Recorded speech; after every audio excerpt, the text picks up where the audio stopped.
Hi everyone, welcome back to honey channel. నేను మీ కల్పన. ఎలా ఉన్నారు? అందరూ బాగున్నారా? ఈరోజు ట్యూస్డే నుంచి మా పిల్లలకి హాలిడేస్ వచ్చినాయి. ఇన్ని రోజులు నేను మీకు వంట చేసి పెట్టాను కదా, ఇప్పుడు మీరు నాకు టిఫిన్ చేసి పెట్టండి అని అంటే, ఇగో హనీ పాప దోశ వేస్తుంది.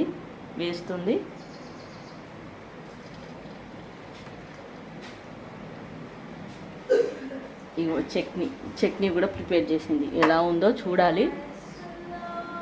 అని హాయ్ చెప్పు మా వాళ్ళకి. అని హాయ్ చెప్పు. ఏం చేస్తున్నావురా? దోశ ఇంకా చట్నీ. ఎవరి కోసమే? నీకోసమే అమ్మా. ఇక ఫ్రూట్స్ కూడా డెకరేట్ చేసి పెట్టింది. బనానా, ప్రోమోగ్రానేట్, మ్యాంగోస్ చేసి పెట్టింది. మా పెద్ద పాప ఇల్లు క్లీన్ చేసి పెడుతుంది. కాకపోతే ఆమెను వీడియోలో చూపెట్టడం ఆమెకి ఇష్టం.